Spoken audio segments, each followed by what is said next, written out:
우리 다 같이 한번 같이 옆 사람하고 발이 위로 인사합시다. 예수님의 이름으로 사랑하고 축복합니다.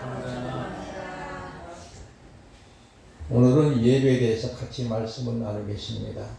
영과 진리 예배가 무슨 예배인지 같이 말씀을 나누면서 혹시 우리들이 하나님 앞에 예배 드릴 때에 부족한 점이 있었던가 한번 점검해보고, 간혹 제가 아쉬운 것은 예배 시간에 찬송 소리가 좀 컸으면 좋겠다, 그런 생각이 들어갑니다.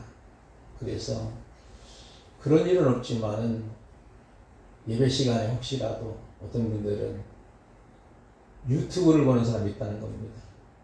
또 어떤 분은 문자 메시지 통해서 서로 이야기를 주고받고 카톡으로, 그건 예배가 아닙니다. 하나도 예배를 드리는 것이 아닙니다. 오직 하나님께 집중하고 하나님과 나와의 마음이 신통하는 예배, 하나님과 나와 마음이 통하는 코드가 맞는 예배가 과연 무엇인가를 우리 깊이 나눠보기를 원합니다. 이제 이 우물강 사마리아 여인의 이야기를 두 번째 말씀을 드리게 됩니다. 우선 여러분이 한번 9절 말씀을 볼까요? 9절 말씀은 사마리아 여자가 이르되 당신은 유대인으로서 어찌하여 사마리아 여자인 나에게 물을 달라 하나이까 하니 이는 유대인이 사마리아인과 상종하지 아니함이로라. 그리고 나서 27절 말씀을 또 옮겨서 읽어볼까요? 다 같이 시작. 이때에 제자들이 돌아와서 예수께서 여자와 말씀하시는 것을 이상히 여겼으나 무엇을 구하시나이까 어찌하여 그와 말씀하시나이까 묻는 자가 없더라 했습니다. 여기 보면 그 당시 예수님의 당시 사마리아 여자와 특히 사연 많은 여자와 유대인 남자와 대화하는 것은 금기사항입니다. 있을 수도 없는 사회적인 통념이었죠. 예수님은 오히려 일부러 그 여인과의 대화를 나누고 여인과 이와 같이 어떤 면에서 깊은 대화를 나누는 이야기가 사실은 본문의 전체적인 흐름의 이야기입니다.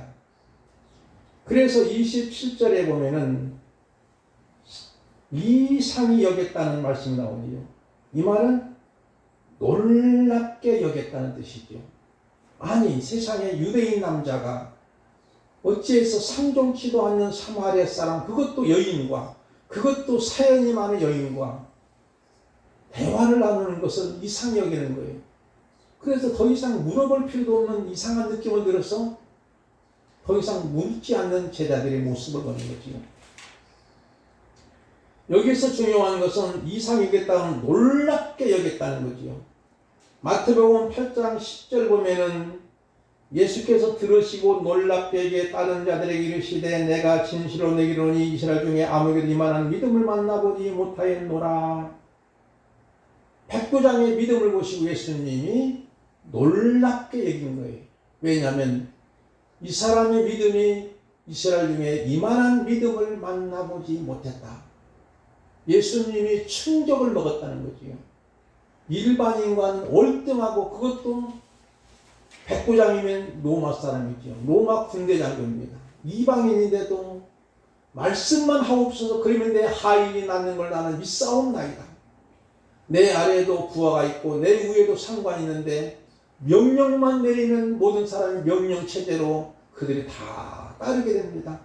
주님께서도 말씀만 하시옵소서, 그러면 내 하인의 중풍병이 깨끗이 낫는 걸 믿사옵나이다. 그러게 예수님이 그의 믿음을 보시고 놀랍게 이기는 거예요. 충격을 먹은 거예요. 감동을 받은 거예요. 그런 이야기입니다. 그 다음에는 27절에 내려가서 보면 그 사람들이 놀랍게 이르되 아이 이가 어떠한 사람이기에 바람과 바다도 순종하는가더라. 예수님이 바다와 갈릴리 바다를 찬잔케 하시는 거예요. 그러니까 찬잔해지고 순종하는 그 바다가, 그 엄청난 파도가 밀려오는데도 찬잔하게 되는 그런 모습을 보고 사람들이 놀랍게 이긴 것이 그와 동의에 갇힌 언어입니다. 그런 면에서 우리는 예수님은 놀랄 만큼 빈부귀천을 따지지 않고 식사하시고 대화하시고 함께 하시는 거예요. 첫째는 밥상 공동체입니다. 예수님은 세리장 삭개와도 식사하십니다. 오늘 내가 너와 너희 집에 유하겠다고 하면서 죄인의 대명사인 세리장, 그것도 삭개와 같이 식사를 나누시면서 내가 남이 있고 토색한 거 있으면 갚겠습니다. 4배나 갚겠습니다. 철저히 회개하는 그의 모습을 보는 거지. 사람들이 비아냥거리지, 비웃는 것이죠. 아니, 저 예수가 말이요, 저 죄인과 같이 식사를 나누다니. 여러분, 식사하는 것은 바로 같은 식구라고 하는 개념이 들어가 있습니다. 그리고 나서 예수님은 나사렛 가정에 자주 들리면서 말씀하시죠. 나사렛의 가정은 사실은 가난한 가정이고 결손의 가정입니다. 부모님이 안 계시고 오라비 나사로가 가정생활을 책임지고 그의 누이 동생 마르다와 마리아가 있었지. 가난한 가정인데 예수님은 그 가난한 가정일지라도 그곳에 가서 쉬시기도 하고 그들과 대화도 나누셨던 거예요. 그 다음에는 예수님이 디베랴 바닷가에 7 제자들이 다시 고기 잡으러 가는 거예요. 예수님이 부활하신 것을 알면서도 들으면서도 그들은 믿지 못하고 의심하면서 다시 옛날 직업으로 고기 잡으러 갑니다. 예수님이 그곳까지 가시면서 숯불에다가 떡과 생선을 올려놓고 얘들아 아침밥 먹자 하는 거예요. 아침밥을 먹자고. 그러면서 먹고 난 다음에 요한아 시몬아 네가 나를 사랑하느냐? 이 사람들보다 더 사랑하느냐? 주여 그럽니다. 그러나 주님이 내가 주님을 사랑하는 줄 아시지 않습니까? 그래? 그러면 내 양을 먹이라. 내 양을 치라. 내 양을 먹이라고 목양 사이고 다시금 맡겨주는 그 모습을 보는 거지. 그때 예수님이 친히 숯불에 생선과 떡을 얹어놓고 같이 아침밥을 차려주시는 거예요.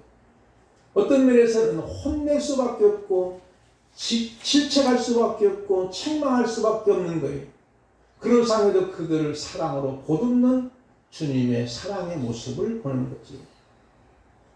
이 여인과도 그 당시 통념상 상종치 않은 거예요. 서로 간에 거래도 하지 않는 여인이, 그리고 사연이 많은 여인입니다. 상당히 소문이 좋은 소문 나지 않은 여인입니다. 그런 여인과의 대화를 나누는 것은 사실 누구든지 간에 꺼려할 수밖에 없는 거예요. 약간의 정신이 조금 이상한 분이 있었어요. 그런데 그분을 만약에 제가 여성인데도 친절하게 대한다면 사람들이 이상하게 보지 않을 거죠. 그런 모습처럼 마찬가지. 이것은 바로 예수님의 퍼포먼스입니다. 그 당시에 가장 어려운 상황에서 예수님은 시대적인 통념과 가치와 대세에 저항하면서 편견과 차별을 온몸으로 맞서는 퍼포먼스라는 거죠. 도무지 이해가 안 되는 상황을 예수님이 연극으로 펼치시는 모습을 보는 겁니다. 그러면서 예수님은 여자 제자들을 많이 두신 거예요. 그것도 이해가 안 되는 거예요. 여성 제자를 삼은 거예요. 봅시다. 마르야, 마르다, 막달라 마리아, 요한나, 수산나 등 누가복음 8장 1절 이하에 쭉 보면은 이런 말씀 나오지. 그 후에 예수께서 각 성과 마을에 두루 다니시며 하나님의 나라를 선포하시며 그 복음을 전할때 12 제자와 함께 하였고, 또한 앞귀를 쫓아내심과 병고침을 받은 어떤 여자들 곧 7 귀신 나간 막달라 마리아는 마리아와 헤롯의 청지기 구세 아내 요한나와 수산나와 다른 여자가 함께하여 자기들의 소유로 그들을 섬기더라. 여기 보면 유명한 사람도 있지만은 비참한 사람도 있고 상당히 지위가 있는 사람도 있지만 나약한 사람도 있는 거예요. 막달라 마리아는 7 귀신들을 했다가 나은 여인이고 상당히 비천한 여인이잖아요. 그 다음에는 헤롯의 청지기 구세 아내 요한나와 수산나가 있는 것은 역시 이 사람들은 고급 상류층입니다. 그러니까 예수님은 빈부귀천을 막론하고 여성도 제자로 삼았다는 거예요. 12제자만 삼은 것이 아니라 여성도 제자로 삼았고 그들이 같이 협력의 선을 베풀고 주님을 섬기는 일을 했을 때 소유로 그들을 섬기다라고 말씀하는 거지요. 이런 것을 먼저 한번 우리가 인지하고 나서 본문의 말씀을 같이 나누기였습니다. 15절부터 18절까지 한번 볼까요? 우리 김영식 목사님 읽어주실까요?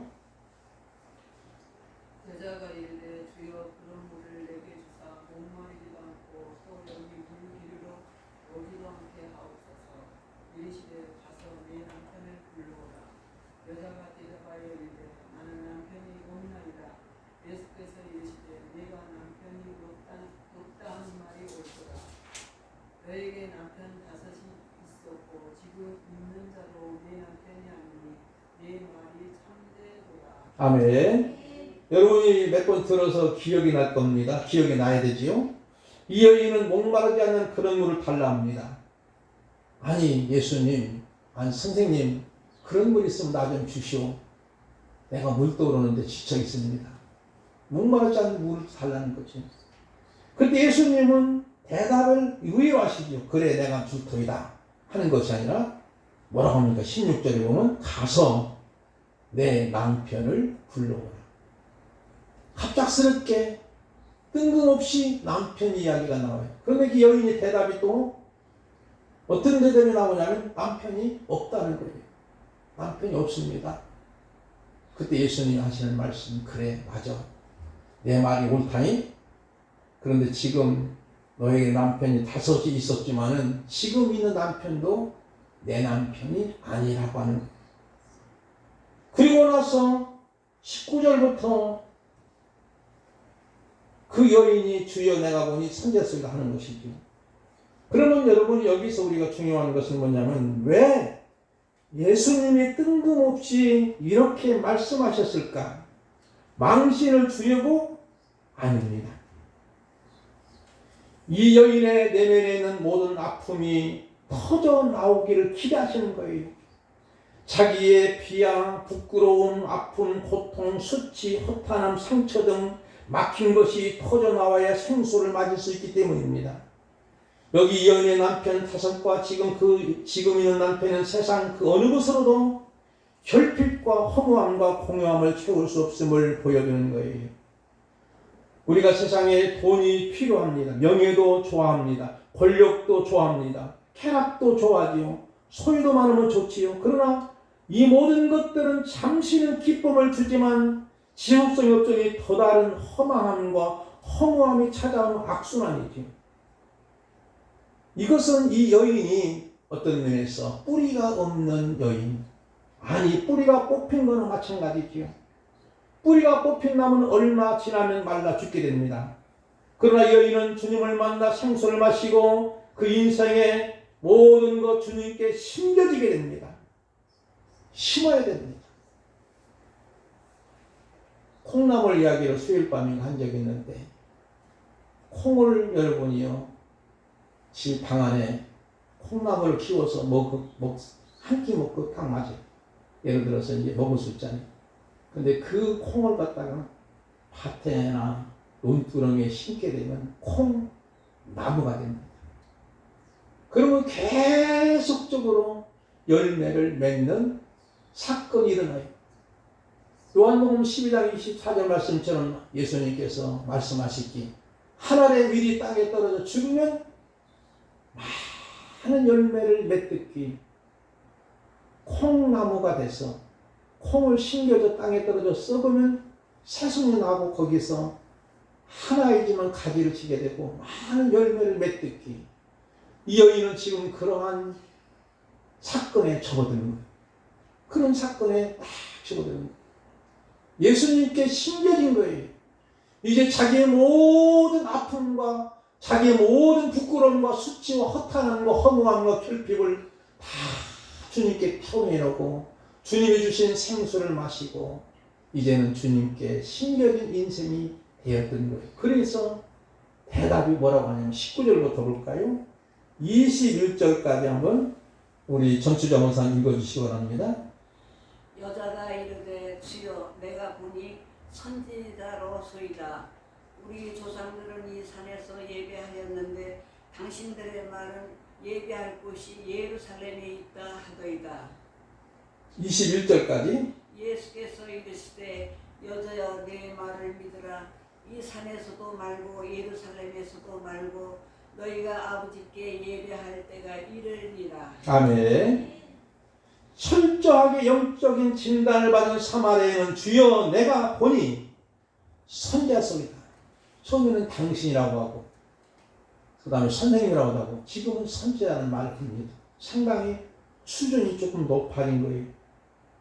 그렇지만 이 대답은 썩 주님의 마음에 든 대답은 아니었었죠. 그 당시에 뛰어난 인물을 향해 선지자를 부르기도 합니다. 구약적인 개념으로.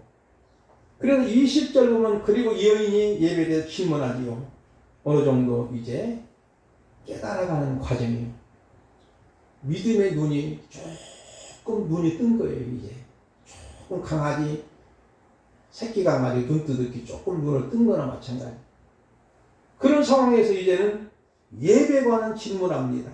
이때 주님은 더 이상 그의 영적인 상태를 꼬집지 않습니다. 그것은 어느 정도 깨닫게 된 것이기에 예배관은 질문하는 것을 주님은 아시기 때문이고 예수님은 여인이 말한 예배관은 말씀을 하시는데 21절과 24절이 아주 핵심적인 말씀인데 우리 차인승 원사님 읽어주실까요? 21절부터 다시 한번. 예수께서 이르시되 여자여 내 말을 믿으라. 이 산에도 말고 저산 예루살렘에서도 말고 너희가 아버지께 예배할 때가 이르니라. 너희는 알지 못하는 것을 예배하고 우리는 아는 것을 예배하느니 이는 구원이 유대인에게서 남이라. 아버지께서 참되고 예배하는 자들은 영과 진리로 예배할 때가 오나니 곧 이때라. 아버지께서 자기에게 이렇게 예배하는 자들을 찾으시느니라. 24절까지. 하나님은 영이시니 예배하는 자가 영과 진리로 예배할지니라. 아멘. 감사합니다. 길었지요? 여기 보면은 이제 예배의 장소 문제가 아니라는 거예요. 한마디로 말하면 때를 말씀하십니다. 하나님께 영과 진리로 예배할 때가 오나니 그 당시에 유대인들 사이에는 유대 땅이 있고 사마리아 땅이 있고 갈릴리 땅이 있는데 사마리아 사람들이 예루살렘에 가서 예배를 드리고자 하더라도 유대인들이 거절하고 도무지 받지 않는 거예요. 왜냐하면 너희들은 피가 섞인 사람들이야. 너희들은 혼혈족이야. 사마리아인들을 개처럼 취급했던 것이 유대인들 사이에 혈통적으로 걸어오는 거예요. 왜냐하면 이 배경에는 바로 유대가 솔로몬 이후에 남쪽과 북쪽으로 나라가 두 동방으로 갈라집니다. 북쪽에는 북이스라엘이라고 남쪽에는 남유다로 갈라지는데 나라가 갈라지고 나서 나라가 각자 가다가 망합니다. 언제 망하는지 하면 북쪽이 먼저 망합니다. 주전 이제 722년에 망합니다.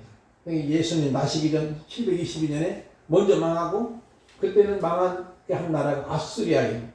근데 아시리아는 어떤 정책을 썼냐면은 자기의 시리아 족속들을 그 유대 땅 사마리아 땅에 보내서 같이 좀 어울려 살게 하는데 그러다 보니까 자연스럽게 이제는 국제적인 결혼이 이루어지게 되고 또 반강제적으로도 이루어지는 결혼 문화가 되니까 유대인들의 히브리인들의 피가 섞이는 거예요.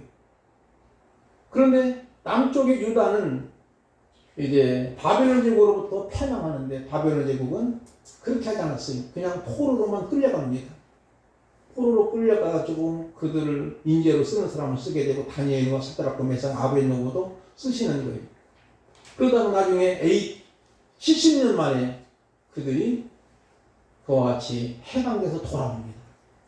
그러다 보니까 유대인들은 남쪽에 있는 남유다는 피가 섞이지 않는 순수한 혈통을 이어받고 북쪽에는 어떻게 됩니까?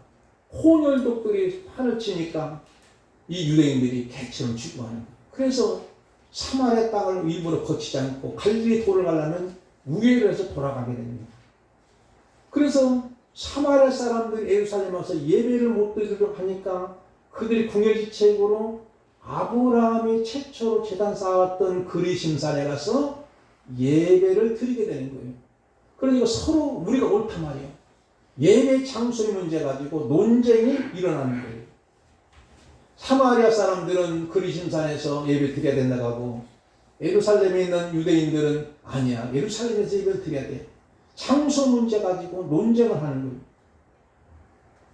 그래서 이 여인은 예배가 어디서 드려야 합니까 하는 장소 문제에 질문합니다.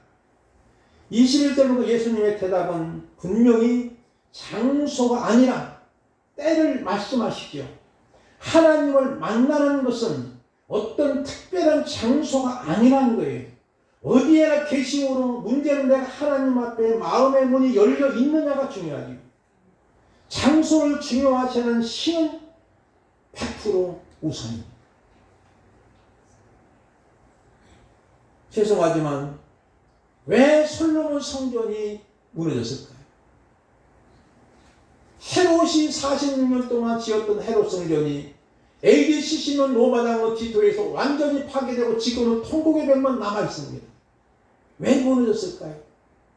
그렇게 잘 지은 성전인데도 무너지고 말았습니다.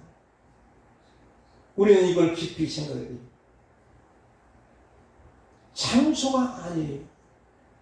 정말로 하나님께 예배할 때는 영과 진리로 예배를 드릴 때인 줄 믿습니다. 창세기 26장 16절 17절 말씀 보면은 야곱이 참있게 이르되 여호와께서 과연 여기 계시거늘 내가 알지 못하였도다. 야곱이 피신 중에 베델에서 돌을 베고 잘 때에 꿈을 꿀 때에 사닥다리가 하늘 파는 거지. 천사가 오르락 내려가면서 그 모습을 보고 야곱이 깨면서 두렵도다. 이곳은 다른 곳이 아니고 이곳은 바로 하나님의 집이요 하늘문이라고 말하는 거죠. 바로 이 장소 허박한 광야의 모래사막의 벌판입니다. 쫓겨나가는 이 야곱이 처량한 모습, 최초의 노숙자예요. 그리고 돌베개로 가지고 베개 차다가 잠이 들어서 꿈을 꾸는데 이런 꿈을 꾸는 거예요. 그러면서 일어나면서 이곳은 바로 하나님의 집이며 하늘의 문이로다. 바로 이곳이 바로 하나님의 집이라고 하는 것은 하나님께 예배드릴 장소라는 거예요. 그러니까 하나님이 아니 계신 곳이 없는 거잖아요. 어디나 계시는 거였죠. 그래서 베개를 돌 삼았던 베개를 세워놓고 거기다가 세워놓고 이제 하나님 앞에 서원하며 기도하면 하나님 제가 다시금 돌아오게 되면은 집으로 돌아오게 되면 이곳에 하나님의 집이 될 것이고 하나님 앞에 내가 소득의 11조를 반드시 드리겠습니다. 서원합니다. 그런 모습에서 여러분이요 어떤 상황에도 하나님과 마음이 맞는 코드가 맞는 예배라면 그곳이 바로 예배가 아무데나 들어도 장소. 옛날에는 우리가 텐트를 쳐놓고 가만히 깔고도 예배 드렸어도 기가 막힌 예배를 드린 겁니다. 하나님의 마음을 알아가는 예배입니다. 부모의 위생을 알아야 할 때 철이 드는 것처럼 하나님의 마음을 알 때 철든 신앙생활을 하게 되죠. 영과 진리의 예배라는 말은 하나님의 마음을 알아차리고 드리는 예배인데 여기에 중요한 것은 뭐냐면 영은 전치사가 있으면 성령을 의미하고 없으면은 내 영을 의미합니다. 근데 분명한 것은 아직은 전치사가 없는 거예요. 근데 간혹 보면 많은 세력자들이 성령으로만 해석합니다. 두 가지 방법이 다 선택할 수 있는 거지. 바로 나의 영혼과 참 마음으로, 진리라는 말은 참 마음으로 드리는 거예요. 그러면 하나님과의 코드가 맞는 예배가 되는 줄 믿습니다. 아무리 화려한 시스템, 어마어마한 시스템을 차려놓고 예배를 드린다 할지라도 하나님과 코드가 맞지 않으면 하나님 받지 않습니다. 대형 교회당을 부러워할 수 있죠. 참 좋습니다. 파이프 오르간도 있고 오케스트라 연주도 하게 되고 강대상에는 수만 송의 꽃으로 장식해서 예배드리면 훨씬 좋겠지. 분위기상. 그러나 그것이 하나님을 위한 예배인지 청중을 위한 연극의 예배인지 우리는 한번 구분할 필요가 있습니다. 여러분의 가정에 드리는 예배가 하나님과 마음이 통한다면 그 예배가 참된 예배인 줄 믿습니다. 나 혼자 들을지라도 성령님이 나를 위해 친히 말할 수 없는 탄식으로 기도해 주실 줄 믿습니다. 이런 예배가 중요한 것이지. 분위기상 연극적인 예배, 화려한 예배당, 웅장하고 장엄하게 연주한 예배, 청중을 위한 예배가 아니고 하나님을 위한 예배라면 진정한 예배인 줄 분명히 믿습니다. 이런 예배를 하나님 기뻐하십니다. 북한 땅에 밤 2시나 3시면 문을 걸어 다니고 커튼을 검정으로 다 치고 그들이 소리도 크게 못 내고 작은 소리도 주 안에 있는 나에게 난 근심이 쓰랴 이 찬양을 부르든지 환난과 핍박 중에도 성도는 신앙 지켰네 이 신앙 생각할 때에 자기들이 신앙을 생각하면서 어떤 환난과 핍박 중에서도 성도는 신앙 지킨 거예요. 그런 찬양 부르면서 같이 예배드리면 그 예배는 하나님 안 받으실까요?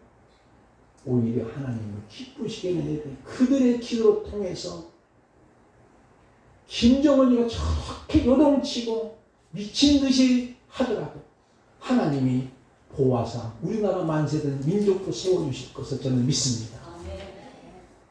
38선 주전선 155마일을 하나님이 만들어주시는 일이 있습니다. 대한민국은 하나님이 보아서 우리나라 만세된 민족입니다. 그런 면에서 우리는 나라와 민족을 위해서 기도할 수밖에 없는 것이죠. 성경책을 발견하게 되면 북한 땅에서는 누구든지 캐묻고 주인을 찾게 되면 주인을 그 현장에서 처형한다는 거죠. 이 성경책 하나 때문에 목숨을 거는 그들의 예배, 여러분이요. 그 예배를 하나님이 받으시는 거예요. 하나님과 마음에 맞는 예배가 하나님을 기쁘시게 하는 예배인 줄 분명히 믿습니다.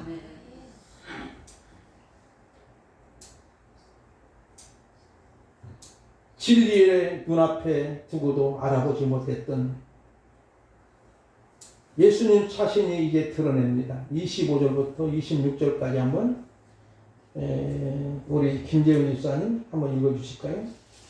여자가 이르되 메시아 곧 그리스도라 하는 이가 오실 줄을 내가 아노니 그가 오시면 모든 것을 우리에게 알려주시리이다. 26절까지요. 예수께서 이르시되 내게 말하는 내가 그라 하십니다. 예, 예수님 비로소 본인이 메시아다. 그리스도라고 하는 것을 밝히십니다. 그리고 나서 이제 28절부터 29절, 30절까지 우리 박선희 선 읽어주시면 멋지게 한번 읽어주시기 바랍니다. 여자가 물동이를 버려두고 동네로 들어가서 사람들에게 이르되 내가 행한 모든 일을 네게 말한 사람을 봐서 보라. 이는 그리스도가 아니냐 하니 그들이 동네에서 나와 예수께로 오더라. 아멘. 이제 예수님 비로소 예배 문제를 해결해 주시고 나서 예수님 자신 스스로 내가 메시아라, 내가 그리스도라, 내가 바로 그 사람이다. 이걸 드러내고 나서 그리고 나서 이제 이 여인이 믿게 되고 나서 물동이를 버려두고 지금 물길로 정오 시간에 온 거예요. 예수님과 대화 중에 이 여인이 예수님을 만났고 이제는 물동이가 필요 없는 거예요. 생수를 먹었으니 생수를 마셨으니 더 이상 필요 없는 거예요. 그리고 물동이 버려두고 어떻게 됐죠? 동네로 들어가서 사람들이 이르되 내가 행한 모든 것을 내게 말한 사람을 와서 보라. 이는 그리스도가 아니냐 하는 거예요. 이는 그리스도라. 동네 사람들이 그 말을 믿은 거예요. 아니 저 여자가 조금 이상한 여인이 있는데 그런데도 그 여인이 하는 말을 믿었던 것은 성령의 역사임을 믿습니다. 그가 바로 이제는 예수님을 만나고 나서 생수를 마시니 그의 삶이 결핍의 문제, 허탄한 문제, 험한 문제, 그의 모든 부끄러움과 수치를 다 제거해두고 오직 예수님만을 증거하는 예수님이 바로 그리스도 메시아입니다. 바로 구세주입니다. 바로 하나님의 아들이십니다. 이렇게 증거하는 거예요. 그때 동네 사람들이 와서 어떻게 했죠? 콧방귀 꼈습니까? 30절 말씀 한번 봅시다. 다 같이 시작. 그들이 동네에 나와 예수께로 오더라. 예수께로 오는 거예요. 그 다음에 39절을 쭉 내려가서 보니까 오늘 결론적인 말씀입니다. 우리 김학성 목사님 읽어주실까요? 39절 말씀. 여자의 말이 내가 모든 것을 그가 내게 말하였다. 증언함으로 그 동네에 증언이 많은 사마리아 여인이 예수를 믿더라. 아멘. 감사합니다. 이 동네 중에 많은 사마리아인이 예수님을 믿는지라 그랬죠. 이 여인은 이제 그의 모든 어려운 문제, 그동안 남편 탓을 현진 남편도 제 남편일 정도로 세상 것으로 무언가 자기를 만족하고자 행복을 찾고자 수없이 노력했지만 모든 것이 허무한 것으로 끝나고, 여러분이요, 세상의 모든 좋은 것 다 좋습니다. 돈도 필요합니다. 명예도 필요합니다. 권력도 필요합니다. 건강도 필요합니다. 많은 지식도 필요합니다. 그렇지만 그것이 우상이 되서는 안 됩니다. 바로 중요한 건 뭐냐면 그것으로 필요로 한다고 하면은 사람은 이상하리만큼 더 센 것을 좋아하는 거예요. 더 높은 것을 좋아하는 거잖아요. 그런 안타까움이 있지 말고 우리는 예수님을 만남을 통해서 우리의 삶이 비록 가난할지라도 주님으로 부여지면 우리는 행복하는 줄 믿습니다. 여인은 행복한 여인이 됐지요. 그리고 최초의 여성 전도자가 되는 줄 믿습니다. 그런 여인이 된 거예요. 전도의 마중물이 된 거예요. 이제는 그의 모든 인생의 근본적인 문제, 돈, 명예, 권력, 철학, 종교, 이념으로 결핍을 채울 수 없었던, 열정을 채울 수 없었던 그 모든 문제들이 이제는 해결된 거예요. 바로 예배를 통해서. 그러므로 저와 여러분이 하나님 앞에 참된 예배자가 된다면 주님이 주시는 영원히 목마르지 않는 샘물을 주실 줄 믿습니다. 이런 은혜가 풍성해져서 언제나 예배를 통해서 복음의 감격이 차고 흘러넘치시기를 주님의 이름으로 축복을 드립니다. 우리 찬송가 316장